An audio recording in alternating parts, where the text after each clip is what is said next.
Hello बच्चों, कैसे हो आप लोग। उम्मीद करते हैं आप सब बढ़िया होंगे, मस्त होंगे, स्वस्थ होंगे, पढ़ाई लिखाई कर रहे होंगे। तो जैसा कि आप सभी को पता है कि अभी फिलहाल हम लोग क्या करने जा रहे हैं भाई साहब। तो अभी हम लोग इकोनॉमिक्स से चैप्टर नंबर 4 कर रहे हैं और उसके काफ़ी सारे पोर्शन हम लोगों ने कल कवर कर लिया था। तो आज ये रिकॉर्डेड वीडियो है क्योंकि लाइट की स्थिति काफ़ी खराब चल रही है।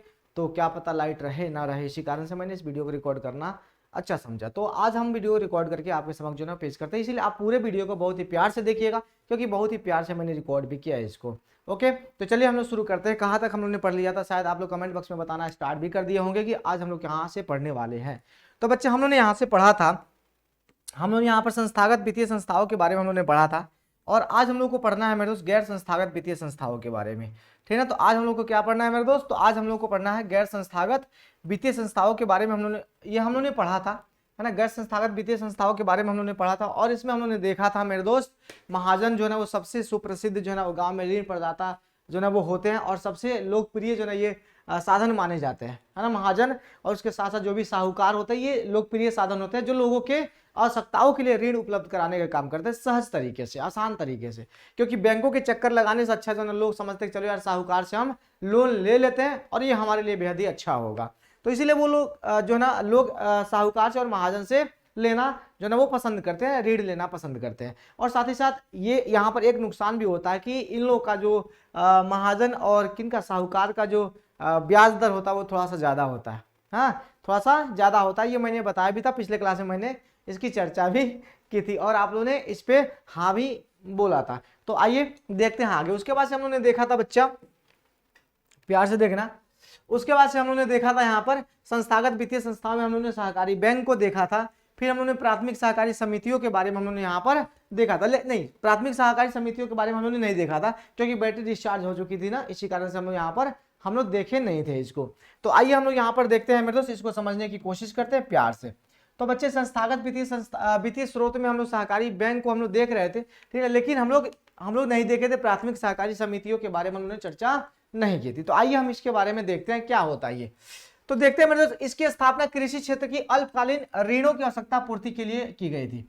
जब आपसे पूछा जाएगा बताना मेरे दोस्त प्राथमिक सहकारी समितियों का गठन जो है ना या फिर उसकी स्थापना जो है ना किस लिए की गई थी, तो कृषि काल के लिए, है ना, कृषि के लिए मेरे दोस्त अल्पकालीन ऋण उपलब्ध कराने के लिए। अल्पकालीन कहने का मतलब मेरे दोस्त छोटे छोटे समय के लिए जो है ना वो ऋण उपलब्ध कराती है। ऋण कहने का मतलब कोई बच्चा ऋण नहीं समझ पाता तो हम लोन की बात करते हैं ना, हम किसकी बात कर रहे हैं, लोन की बात कर रहे हैं। तो छोटे समय के लिए लोन उपलब्ध कराने का काम जो है ना वो करते हैं। किस क्षेत्र में मेरे दोस्त, तो कृषि के क्षेत्र में, ताकि लोग जो ना कृषि अच्छे तरीके से कर सके, है ना, वो अपना काम धंधा जो कर सके। छोटे बड़े जो भी उपकरण होते हैं कृषि में, है ना, उसको वो लोग खरीद करके क्या कर सके, अपना काम जो है ना वो चला सकते हैं, अपनी आवश्यकताओं की पूर्ति कर सके। तो सहकारी बैंक इसके लिए हुआ था। एक गांव अथवा क्षेत्र में कोई भी कम से कम 10 व्यक्ति मिलकर एक प्राथमिक साख समिति का निर्माण मेरे कर सकते हैं। यह प्रश्न पूछा गया था, कम से कम कितने लोग चाहिए मेरे दोस्त, तो कम से कम मेरे दोस्त कम से कम 10 लोग जो है ना मिलकर के एक सहकारी साख समिति का क्या कर सकते हैं मेरे दोस्त, गठन कर सकते हैं। सहकारी कहने का मतलब क्या होता है, आपसी समन्वय होता है।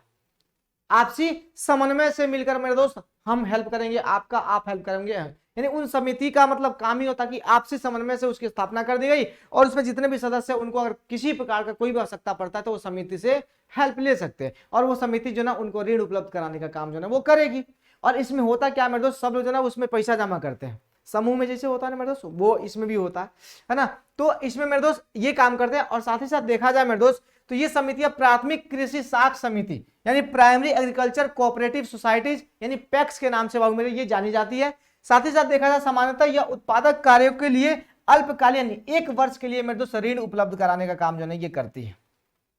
किसके लिए मेरे दोस्त, तो ये अपने कृषि काम कार्यों के लिए, किसके लिए मेरे दोस्त, ये सामान्यतः उत्पादन का कार्य करने के लिए या फिर कृषि कार्यों के लिए मेरे दोस्त ये 1 वर्ष के लिए ऋण उपलब्ध कराती है। परंतु विशेष परिस्थिति में इसकी अवधि 3 वर्ष तक हो जाती है ना। जब मान लो कि किसी प्रकार की कोई परिस्थिति आ गई, मान लो खेत में सुखाड़ पड़ गया, हाँ सुखाड़ हो गया, बाढ़ आ गया, खेती के फसल जो है वो नष्ट हो गए, है ना, अपने पास कोई उपज नहीं बची, तो फिर अब ये ऋण कहाँ से चुकाएगा किसान, कहाँ से चुकाएगा। तो इस प्रकार की जब परिस्थितियां जब उत्पन्न होती है तो ये जो ना ये ऋण बढ़कर 1 साल से बढ़कर कितने साल तक हो जाते हैं, 3 साल तक का हो जाते हैं। ये समझ नहीं समझ रहे हो, यही वाला बात होता है कि हाँ 1 वर्ष के लिए देती है भाई, 1 वर्ष में आपको लौटा देना है इस समिति को। लेकिन जब 1 वर्ष में पूरा नहीं कर पाते हैं, जैसे मान लो कि बाढ़ आ गया, है ना, उसके बाद बाढ़ आने के बाद फसल दह गई, है ना, सुखाड़ पड़ गया या फिर किसी कारणवश जो ना कोई मतलब कोई क्या कह सकते हो उसको, अप्रिय घटना हो गया जिसके कारण से फसल नष्ट हो गए, है ना, और एक क्षेत्र का फसल जो है वो नष्ट हो गया, तो इस कंडीशन में जो ना ऋण की अवधि जो है वो बढ़ाई जा सकती है, नहीं बढ़ जाता है, ठीक है, लगभग 3 वर्ष के लिए बढ़ जाता है। फिर क्या होता है इसमें, भूमि विकास बैंक अब आता है मेरे दोस्त। भूमि विकास बैंक का काम क्या होता है मेरे दोस्त, सबसे पहले बताना, सहकारी बैंक, है ना, सहकारी बैंक क्या करता था मेरे दोस्त, सहकारी बैंक जो है ये तीनों प्रकार के ऋण जो है उपलब्ध कराने का काम करता था, याद रखना। सहकारी बैंक मेरे दोस्त तीनों प्रकार का अल्पकालीन, मध्यकालीन और क्या दीर्घकालीन ऋण जो है उपलब्ध कराने का काम मेरे करता है। और साथ ही साथ ये अगर प्राथमिक सहकारी समितियों की बात करें तो 1 वर्ष के लिए ऋण उपलब्ध कराने का काम ये करती है, और साथ ही साथ इसकी अवधि 3 वर्ष तक हो सकती है। उसके बाद से आता है मेरे दोस्त भूमि विकास बैंक की अगर हम लोग बात करें तो राज्य में किसानों को, ये किसान के लिए बाबू मेरे ये होता है। किसी बच्चे ने पूछा था मेरे दोस्त कि भूमि विकास बैंक का क्या काम है, किसी ने पूछा था कल की क्लास में किसी ने पूछा था शायद, तो इसमें मैंने बताया था कि राज्य में किसानों को दीर्घकालीन ऋण प्रदान करने के लिए भूमि बंधक बैंक खोला गया था, है ना। भूमि बंधक बैंक यानी भूमि का कागज वागज ला के दो, है ना, ऋण ले जाओ और मेरे दोस्त जी भर के खेती करो, ऋण लौटाओ, बात खत्म, है ना, जिसे अब भूमि विकास बैंक के नाम से जाना जाता है। कृषि में अस्थायी सुधार, ये स्थानीय सुधार के लिए मेरे दोस्त अस्थायी सुधार के लिए 15 से 20 तक का, यानी 15 से 20 वर्षों तक का ये ऋण जो है ना भूमि विकास बैंक द्वारा दिया जाता है। इसके बदले में दस्तावेज ले लेते हैं सब, वो अलग बात है, हाँ, बैंक ले लेता है मेरे दोस्त और ऋण दे देता है, 15 से 20 साल तक लो और ऐश करो। ऐश करना कहने का मतलब क्या, आपको उत्पादन के कार्य करना, ऐसा थोड़ी कि आपको मिल गया तो कुछ भी करोगे, हाँ, ऐसा तो है नहीं ना। तो जब आपको मिल जाएगा तो ऐसे ही कुछ भी नहीं करोगे, आपको क्या करना है, उस पैसे से उत्पादन कार्य करने, यानी अपना खेती वेती जो भी है वो करना है। बात क्लियर ना, इतनी सी बातें आपको समझ में आई, हाँ या ना बोलो जल्दी से, समझ में आ गई ना, बस हो गई। तो ये भूमि विकास बैंक का काम होता है। ये किस प्रकार का ऋण देता है, तो ये दीर्घकालीन ऋण देता है ना, 15 से 20 साल के लिए। अल्पकालीन बाबू मेरे 1 साल के लिए होता है, और उसके लिए मेरे दोस्त मध्यकालीन 3 साल से लेकर के 5 साल के बीच का होता है, ठीक है ना। तो याद रखिएगा 3 से 5 साल के बीच के लिए क्या होता है, मध्यकालीन होता है। अल्पकालीन 1 साल तक के लिए होता है, विशेष परिस्थितियों में बढ़ जाता है, और दीर्घकालीन बाबू मेरे 15 से 20 साल तक का होता है। तो सहकारी बैंक तीनों प्रकार की जो ना ऋण उपलब्ध कराता है। सहकारी समितियां 1 साल तक की ऋण उपलब्ध कराती है, विशेष परिस्थिति में 3 साल हो जाता है। और यहाँ पर भूमि विकास बैंक की बात करें मेरे दोस्तों, ये दीर्घकालीन ऋण जो है वो उपलब्ध कराने का काम जो है वो करता है। बात क्लियर ना, चलिए आगे बढ़ते हैं। आगे क्या है मेरे दोस्त, व्यवसायिक बैंक की बात करते हैं। किसकी बात करते हैं मेरे दोस्त, व्यवसायिक बैंक की बात करते हैं। व्यवसायिक बैंक में बाबू मेरे क्या है कि देश में बैंकों पर सामाजिक नियंत्रण की नीति 1968 तथा बाद में उनका राष्ट्रीयकरण 1969 के बाद व्यवसायिक बैंक जो ना अधिक मात्रा में किसानों को ऋण प्रदान करने लगे। देखिए पहले मेरे बहुत सारे जो ना वो बैंक थे, है ना, जो अपनी मनमर्जी करते थे, है ना, क्या करते थे मेरे दोस्त, एकदम अपनी मनमर्जी करते थे, मनमाना जो है वो पैसा वसूला करते थे, ठीक है, बहुत सारे बैंक थे। इंदिरा गांधी ने सोचा अच्छा एक काम करते हैं, बहुत मनमाना कर रहे हैं ना ये लोग, बहुत मनमाना कर रहे हैं ना, तो इनके लिए हम जो ना कुछ अच्छा करते हैं, रुकिए, है ना। अब इनके मनमाने के लिए बाबू मेरे आपको मैं बताऊं, हाँ, इनके मनमाने के लिए मैं आपको बताऊं, उन्होंने कहा कि सुन भाई अब इसको नियंत्रण में लेकर आना पड़ेगा सभी बैंकों को। तो क्या किया उन्होंने क्या किया, 1969 में सभी व्यवसायिक बैंकों का क्या कर दिया मेरे दोस्त, राष्ट्रीयकरण कर दिया। जितने भी व्यवसायिक बैंक थे, है ना, जितने भी व्यवसायिक बैंक थे मेरे दोस्त, जो व्यवसाय के रूप में ही खोला गया था और शोषण हो रहे थे मेरे तो जबरदस्त वाले तरीके से, तो फिर राष्ट्रीयकरण हो गया। सरकार जो ना उसे अपने अधीन ले लिया, उसके बाद से नियम कायदे कानून से चलते रहो, उसके बाद से पर्याप्त मात्रा में ऋण जो ना वो किसानों को प्राप्त होने लगे। तो ये 1969 की बात है, ठीक ना। तो याद रखिएगा ये प्रश्न पूछा जाता है, बैंकों का राष्ट्रीयकरण कब हुआ था, तो 1969 ईस्वी में हुआ था। बैंकों का राष्ट्रीयकरण वगैरह कब हुआ था, 1969 ईस्वी में हुआ था। ये याद आपको रखने की बात है, ओके ना, याद रखिएगा सर। चलिए उसके बाद से मेरे दोस्त काफी सारे जो ना वो शाखाएं जो ना वो खुली, वो अलग बात है, हाँ। चलिए उसके बाद से मेरे यहाँ पर देखिएगा सब लोग मिल करके, अब उसके बाद से आता है क्षेत्रीय ग्रामीण बैंक। क्षेत्रीय ग्रामीण बैंक की बात करें मेरे दोस्त, तो ये सीमांत एवं छोटे किसानों, कारीगरों तथा अन्य कमजोर वर्ग के जरूरतों को पूरा करने का काम बाबू मेरे ये करता है ना। उनकी जरूरतों को पूरा करने का काम बाबू मेरे कौन करता है, ये क्षेत्रीय ग्रामीण बैंक, उसी के उद्देश्य से ये खोला गया था, ठीक है ना। अब याद रखिएगा मेरे दोस्त, ये बैंक जो ना देश में 1975 ईस्वी में स्थापित किया गया। कब बाबू मेरे, 1975, इमरजेंसी का समय था शायद ये, है ना, इंदिरा गांधी थी उस समय। तो ये भैया हमारे ग्रामीण बैंक जो है ना ये कब खोला गया था, 1975 ईस्वी में बाबू मेरे ये खोला गया था। बैंक किस लिए खोला गया था, तो जो भी सीमांत कहने का मतलब है, जो एकदम आखिरी पैदान पे है, एकदम सीमा से सटे हुए लोग हैं, जो मुख्य धारा से जुड़े हुए नहीं लोग हैं, यानी छोटे बड़े जितने भी किसान है मेरे दोस्त, जो छोटे बड़े कारीगर हैं, उनको मेरे दोस्त छोटे छोटे लोन जो ना वो उपलब्ध कराने का काम जो है ये बैंक करता है। ठीक है ना। उसके बाद देखा जाए देश में अभी 196 क्षेत्रीय ग्रामीण बैंक मौजूद है। याद रखना ये डाटा जो है याद रखना, ये पूछा जाता है कितना वो अभी कार्यरत है, तो 196 अभी क्षेत्रीय ग्रामीण बैंक जो है वो कार्यरत है पूरे देश में। ओके, इसको याद रखिएगा। अच्छा, ये पूछा जाता है। ओके ना, ये पूछा जाता है। और क्षेत्रीय ग्रामीण बैंक की स्थापना कब हुई थी ये पूछा जाता है। दोनों सन याद करना। इस चैप्टर से भी हमें भर भर के प्रश्न जो है वो पूछे जाते हैं, इसीलिए आपको ये ध्यान रखना। अब मेरे नाबार्ड आता है ना, नाबार्ड आता है। अब इसको देखना मेरे दोस्त, नाबार्ड ही होता है ये, नाबार्ड मेरे होता है। अब इसमें क्या है मेरे दोस्त, जरा ध्यान से प्यार से सुना कि राष्ट्रीय कृषि और ग्रामीण विकास बैंक देश में कृषि तथा ग्रामीण विकास के लिए पुनर्निर्मित है ना, पुनर्वित्त प्रदान करने वाली शिखर संस्था है। यानी कहने का मतलब ये बैंक जो है ना ये क्या करता है, ये कृषि एवं ग्रामीण विकास के लिए सरकारी संस्थाओं, व्यावसायिक बैंकों तथा क्षेत्रीय ग्रामीण बैंकों को वित्त की सुविधा प्रदान करने का काम जो है ये करता है। देखो अब ये बैंक को बहुमरी जो है ये बैंक को मेरे दोस्त जो है ये वित्त प्रदान करने का काम करता है। कौन? नाबार्ड। कहता बैंक को भी लोन चाहिए होता है भाई, सोचो। तो ये बैंक को लोन प्रदान करता है और वो लोग जो है ना किसानों को प्रदान करते हैं। ठीक है ना। अब सबसे पहले सुन लो मैंने क्या कहा, बैंक को भी हमारे बैंकों को ऋण कौन प्रदान करेगा, तो ये देता है। और बैंक भी हमें किसको देंगे, किसानों को देंगे, सीधी सी बात। किसको देंगे मेरे दोस्त, किसानों को देंगे। तो इसको याद रखिएगा मेरे दोस्त। इसकी स्थापना की बात करें मेरे दोस्त, तो स्थापना जो है ना ये 12 जुलाई 1982 ईस्वी को हुआ था। कब हुआ था मेरे दोस्त, 12 जुलाई है ना 1982 ईस्वी। ओके, याद रखिएगा। इसकी स्थापना कब हुई थी, 12 जुलाई 1982 ईस्वी को हुई थी। इसका काम क्या है, सरकारी संस्थाओं, बैंकों, इन सबको लोन उपलब्ध कराना, ताकि ये लोग किसानों को ऋण जो ना वो उपलब्ध करा सके। पेज नंबर निकाले ना, पेज नंबर आपको 82 पे ये पूरा मिल जाएगा। बात क्लियर ना सर। हाँ, एक और प्रश्न आपसे पूछा जाता है मेरे दोस्त, याद रखना है मेरे दोस्त, ग्रामीण बैंक की स्थापना कब हुई थी, तो 1975 में। डेट पूछेगा तो बता देना 2 अक्टूबर को हुई थी। कब हुई थी डेट, जब पूछेगा ना तो आप बता देना मेरे दोस्त, क्षेत्रीय ग्रामीण बैंक 2 अक्टूबर की बात है ना, गांधी जयंती के दिन है ना 1975। ठीक है ना, इस दिन मेरे इसकी स्थापना हुई थी 2 अक्टूबर कब, 1975 है भाई, 72 नहीं, 1975। ठीक ना, 1975 में इसकी स्थापना जो ना वो हुई थी। इसको आपको बता देना। बोलो बता पाओगे, सही बात है, बता पाओगे ना, याद रखना अच्छे तरीके से, इसको याद रखना, बाकी सब भूल जाना। ठीक है ना, ज्यादा इसमें दिमाग नहीं लगाना। ओके, चलिए तो फिर आगे बढ़ते बच्चा। नाबार्ड क्या करता है, ये बैंकों को लोन प्रदान करता है, बाकी जितने भी लोन है पीछे उन सबको लोन प्रदान करने का काम करता है। ठीक है, अब सुनो, अब व्यवसायिक बैंकों के कार्य, अब इनके कुछ काम होंगे है ना, कुछ लूटना, कुछ कचोटना, है कि नहीं है, काफी सारे काम होंगे। तो इस काम को थोड़ा सा देखा जाए मेरे दोस्त। और मैं आपको बताऊं कि आप लोगों ने बहुत ही अच्छा काम किया मेरे दोस्त, उसके लिए फिर से मैं तहे दिल से धन्यवाद आपको देना चाहूंगा। ठीक है, आप लोगों ने बहुत कम समय में जो है ना आप लोगों ने पूरा कर दिया सब्सक्राइबर 1000 के लक्ष्य को पूरा किया है। और भी आप लोग इसको शेयर करते रहिएगा, बढ़ाते रहिएगा। ठीक है ना, तो आपको अच्छी अच्छी चीजें जो ना वो मिलते रहेगी। ठीक है ना, अब उसको बढ़ाते हैं हम लोग। ठीक है ना, तो आप एक बार अल्टीमेट एग्जाम प्लेयर की बात कर रहे हैं। ठीक है ना, सुनिए, अपना चैनल है अल्टीमेट एग्जाम प्लेयर, उसको सब्सक्राइब करना है, बढ़ाना है उसको, आंधी पानी की तरह वो बढ़ना चाहिए। ठीक है ना, आंधी पानी की तरह बढ़ना चाहिए, ऐसे रखना। देखो तो बच्चा, अब व्यवसायिक बैंकों के कार्य की बात करें तो ये जमा राशि को स्वीकार करना, इसका काम क्या होता है बच्चा, जमा राशि को स्वीकार करना। जमा राशि करने का मतलब लोग यहाँ पर लाकर बैंकों में पैसे जमा करते हैं, आपका राशि स्वीकार होता है ना, आप डिपॉजिट करते हो, छोड़ देते हो।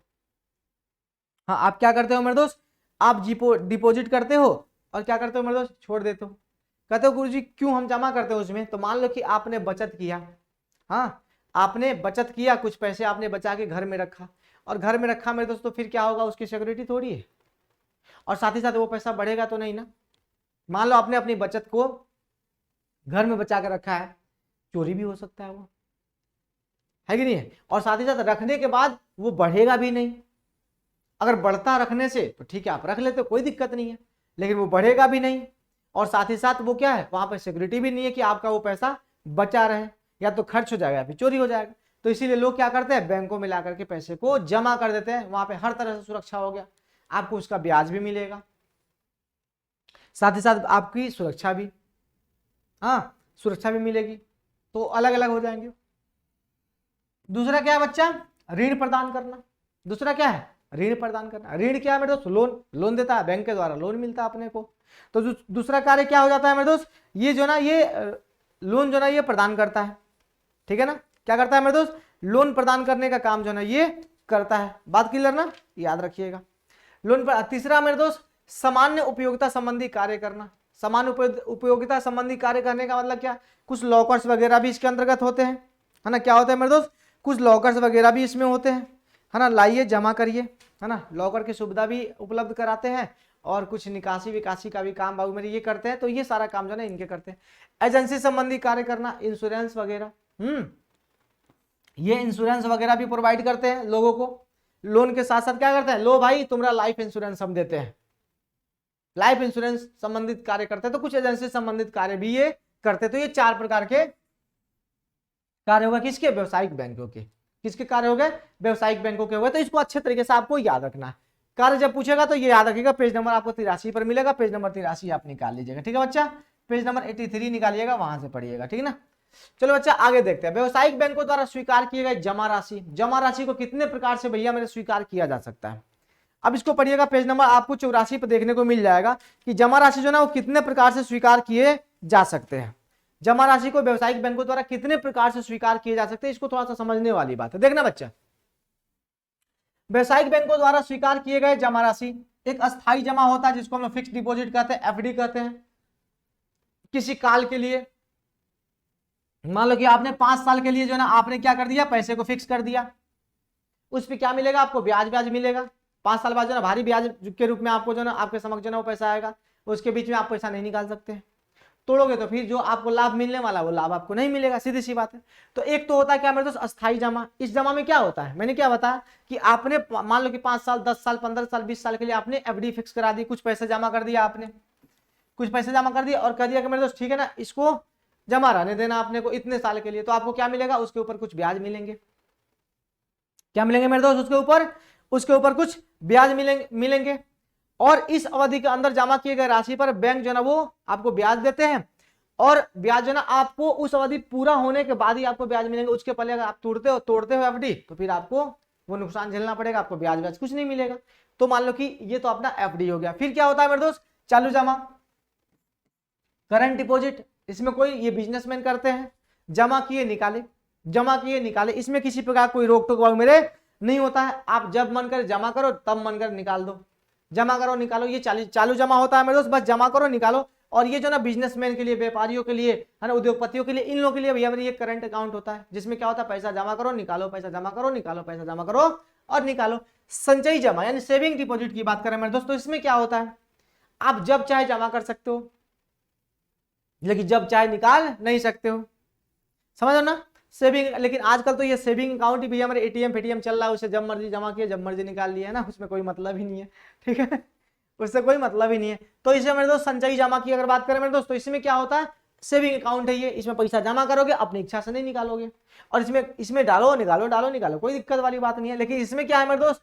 आपको डालना है बस, निकालने की छूट आपको नहीं है। कुछ लिमिटेड टाइम तक जो ना आप निकाल पाओगे, कुछ लिमिटेड क्या बोलते हैं उसको,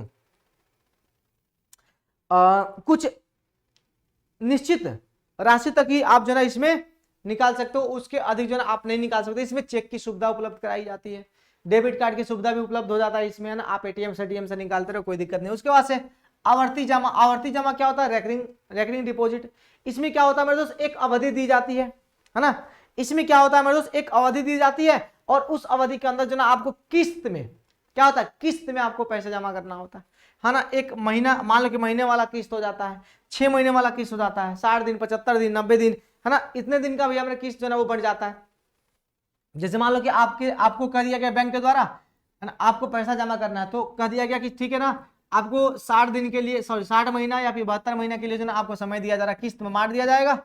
और किस्त में बांट दिया जाएगा मेरे दोस्तों, इतना समय के बाद जो ना आप पैसे जमा करते रहो, है ना। उस पर आपको लाभ दिए जाते हैं, नहीं होता कि अच्छा इतने समय के लिए अगर आप इतना पैसा करोगे तो इतना दिन बाद जो ना आपको इतना पैसा मिलेगा। सुनोगे नहीं? सुनो, जैसे सुकन्या योजना है।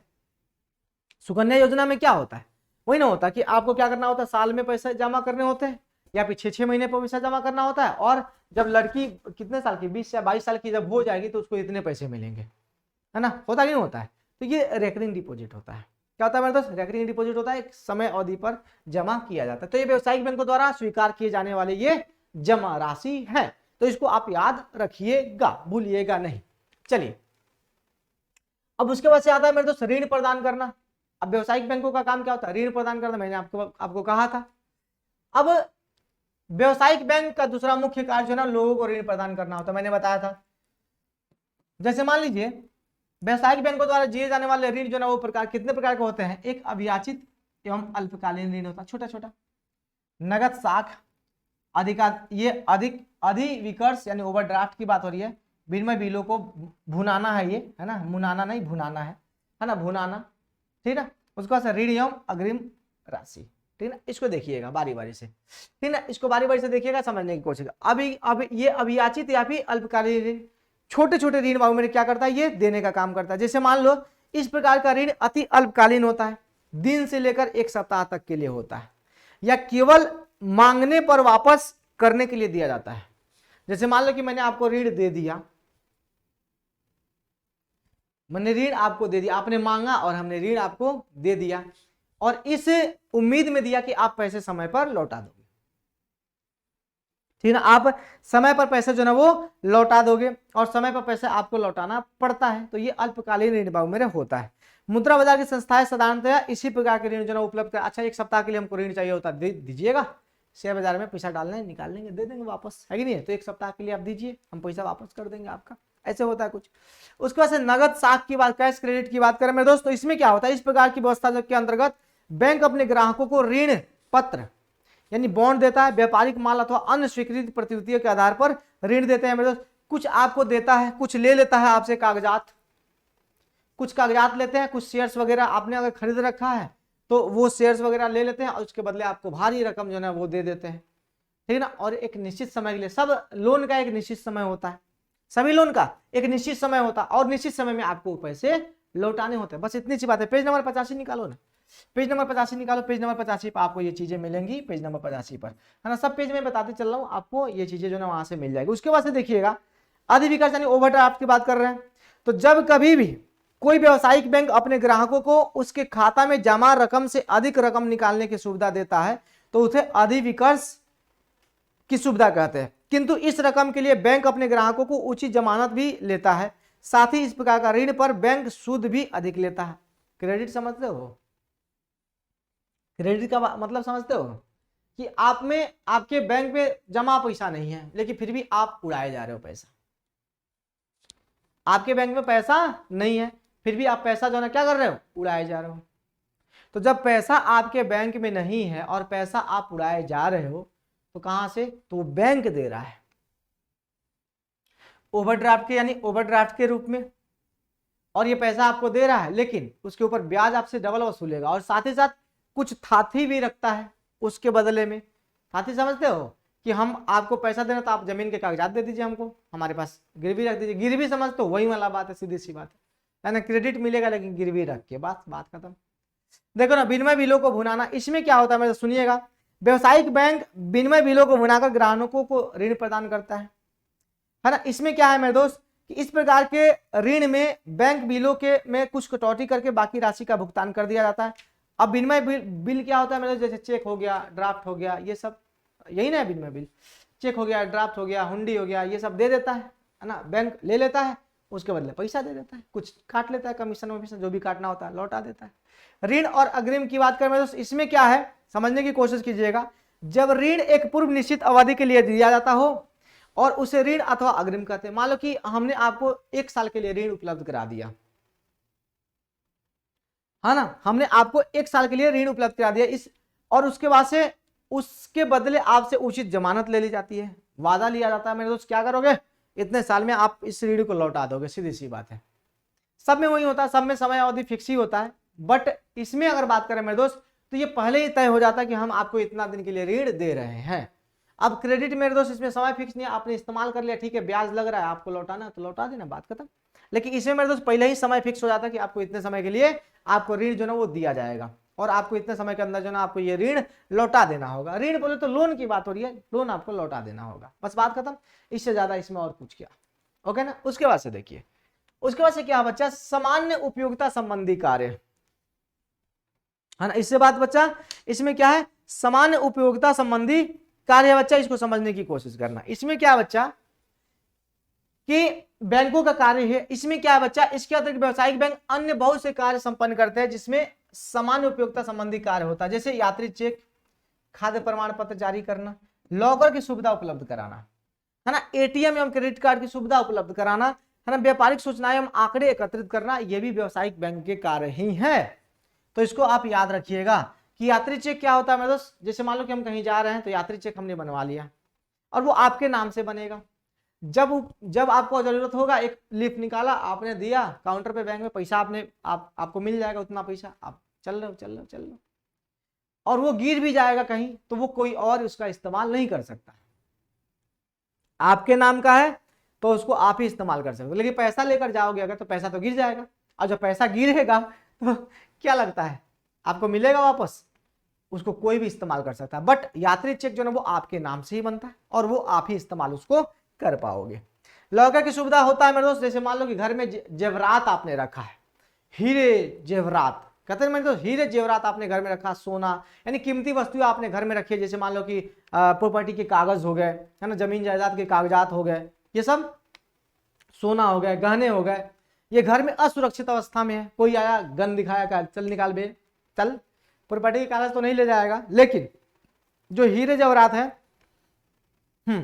जो हीरे जेवरात है, सोना चांदी वगैरह वगैरह जो भी है वो तो लेके चला जाएगा। तो उस कंडीशन में क्या होगा, आपको एक सुरक्षा चाहिए, तो उसके लिए सुरक्षा प्रदान करता है कौन, बैंक, और वो देता है लॉकर की सुविधा, आपको चाबी देगा, लाइए रख दीजिए सामान, उसके बदले रेंट लेगा, बस बात खत्म। उसका से एटीएम एवं क्रेडिट कार्ड आप जानते हो, इसमें ज्यादा कुछ बताने की जरूरत नहीं है। व्यापारिक सूचनाएं एवं आंकड़े एकत्रित करना, मेरे जितने भी व्यापार से संबंधित सूचनाएं होता है, उसके आंकड़े होते हैं, है ना, वो सब कौन एकत्रित करता है, अपना व्यवसायिक बैंक जो है वो एकत्रित करने का काम जो है वो करता है। फिर क्या होता है मेरे दोस्त, एजेंसी संबंधी कार्य। एजेंसी संबंधित कार्य में क्या है मेरे दोस्त, व्यवसायिक बैंक जो है आज एजेंसी संबंधित जो है कार्य करके लोगों को सेवा प्रदान करते हैं, जैसे चेक प्रदान करना, बिल ड्राफ्ट का संकलन करना, ब्याज तथा लाभांश का संकलन तथा वितरण करना, ब्याज, ऋण की किस्त, बीमे की किस्त का भुगतान करना, प्रतिभूतियों का क्रय विक्रय, शेयर की बात हो रही है ना, उसका ड्राफ्ट तथा डाक द्वारा कोष यानी पैसे का हस्तांतरण आदि क्रियाएं वगैरह इसके अंतर्गत संबंध ये होता है। जैसे मान लो चेक, बिल, ड्राफ्ट का संकलन, इसको प्रोवाइड करवाने का काम करता है बैंक। मान लो कि हमने चेक काट के दे दिया किसी को, अब वो लेकर आएगा बैंक में, उस चेक के बदले उसको पैसा मिल जाएगा, हो गया एक काम। ड्राफ्ट उसके नाम से बन गया, उस बैंक के नाम से ड्राफ्ट बन गया, पैसा हमारे खाता से कट गया, और वो बैंक जो ना जिसके नाम से कटा वो लेकर जाएगा बैंक में, जिसके नाम से कटा वो बैंक में लेकर जाएगा, उसको क्या मिलेगा, वहां से पैसे मिल गए, हो गए सर, एक काम हो गया। उसका से ब्याज तथा लाभांश, यानी भैया मेरे ब्याज और लाभांश का संकलन करता है वो, है ना, उसकी गणना करता है कौन, बैंक का ही काम है कि आपको कितने पैसे आपने खाते में रखे, कितना जो है ना आपको लाभांश हुआ, कितना लाभ मिला, है ना, इन सब का आकलन मेरे दोस्त कौन करता है, अपना यही करता है। साथ ही साथ देखा जाए तो उसके बाद से यहाँ पर ब्याज, ऋण की किस्त, है ना, लोन की किस्त, बीमे की किस्त जो है ना, इसका भुगतान भी बैंक करता है। आजकल क्या होता है, आजकल कहीं जाना पड़ता है क्या, सारा सुविधा भैया हमारे मोबाइल में उपलब्ध है। बिजली बिल जमा करना, लो यहीं से टुक से मार दिए बिजली बिल जमा हो गया। गैस का बिल जमा करना, लो यहीं से टुक से मार दिए गैस का बिल जमा हो गया। पानी का बिल, लो टुक से मार दिए पानी का बिल जमा हुआ। बीमा का बिल जमा करना, लो भाई बीमा का किस्त जमा करना, यहीं से जमा कर दिया। इंश्योरेंस का, लो यहाँ से, मतलब आई मीन गाड़ी के इंश्योरेंस का, लो यहीं से कर दिया हमने। सारा चीज खरीदारी करना, लो हमने यहीं से कर दिया। तो ये सारा काम कौन करवाने का काम करता है, बैंक के थ्रू ही होता है, ये सारा बैंक के थ्रू ही होता है। साथ ही साथ देखा जाए तो मेरे दोस्त यहाँ पर शेयरों का क्रय विक्रय करने का काम भी यही करता है। जैसे मान लो प्रतिभूति यानी शेयर बाजार की बात करें अगर, है ना, तो शेयर बाजार में क्या होता है, शेयर ही खरीद बिक्री होते हैं। शेयर्स क्या होते हैं, कंपनी के शेयर्स होते हैं, बड़े बड़े कंपनियों के शेयर्स होते हैं, उसकी खरीद बिक्री में भी ये मदद करता है, ठीक है ना। उसका डाक, ये ड्राफ्ट तथा डाक द्वारा, ड्राफ्ट ये देता है और डाक के द्वारा जो है ये कोष बोले तो पैसे की हस्तांतरण करने का काम भी करता है। ड्राफ्ट बन गया और डाक के द्वारा भेज दिए। पहले लोग बाहर रहते थे तो पहले कैश नहीं भेजते थे, ड्राफ्ट बनता था। पहले के लोग क्या होते थे, ड्राफ्ट बनवा के भेजते थे, वहां से ड्राफ्ट बन के 5,000 का ड्राफ्ट आया है और वो ड्राफ्ट जो है बैंक में जाता था तो फिर ड्राफ्ट भजता था तो फिर पैसा मिलता था पहले के लोग ऐसे। और आजकल का अच्छा काम करो गूगल पे कर दो, फोन पे कर दो, पेटीएम कर दो यार, वहां से बैठे बैठे पैसा आ गया। रास्ते में चोर चाई का नजर पैसे पे नहीं लगता। पहले आपने सुने होगा ट्रेन में जो ना कमा के आ रहे थे और इतना हजार जो ना क्या हो गया, कट गया मेरा पैसा, है ना, चाई ने काट लिया, इतना पैसा जो ना काट लिया। ऐसा आपने सुना होगा, पहले सुना कि नहीं सुना, सबने सुना होगा। पहले बहुत ज्यादा चोरी बाबू मेरे हुआ करती थी। तो ये कुछ क्रियाएं मतलब जो बैंक द्वारा ये क्या, तो पहले लोग क्या करते थे, तो ड्राफ्ट बनवा लेते थे और उसको डाक द्वारा भेज देते थे, और फिर कुछ पैसे खर्च के लिए ही पैसे लेकर ट्रेन से वो आते थे, ज्यादा पैसे साथ में लेकर नहीं आते थे, ऐसा पहले होता था। तो ये सुविधाएं बाबू मेरे उपलब्ध कराने का काम जो है ना वो करता है। अब सहकारी और राज्य के विकास में भूमिका, सहकारिता का जो है ना, सहकारिता और राज्य के विकास में इसकी क्या भूमिका है मेरे दोस्त। हाँ, सहकारिता और राज्य के विकास में इसकी क्या भूमिका है, इसको हम लोग कल देखेंगे, और कल बाबू मेरे अपना चैप्टर जो है वो समाप्त हो जाएगा, ठीक है ना, कल के वीडियो में समाप्त हो जाएगा। तो आज रहने देते इतना ही, ठीक है। और चलिए हम लोग फिर उसका भी वीडियो रिकॉर्ड ही करेंगे, ठीक है ना, मैथ्स का वीडियो भी रिकॉर्ड ही होगा, क्योंकि लाइट की स्थिति नहीं है, तो हम छोटा छोटा वीडियो रिकॉर्ड कर रहे हैं। अभी फिलहाल है फ्लक्चुएशन ज़्यादा है, तो अभी इन्वर्टर से चला रहे हैं, ठीक है ना। फिर लाइट ऑन करेंगे थोड़ा देर बाद जो है ना करेंगे, तो हम उसको भी रिकॉर्डिंग कर देंगे, तो वो भी आपको रिकॉर्डिंग मिल जाएगा, ठीक है ना। तो चलिए बहुत बहुत धन्यवाद सबको, और गुड नाइट, शुभ रात्रि, take care, thank you, bye bye. फिर मिलेंगे कल सुबह में, ओके ना, बाय बाय, थैंक यू।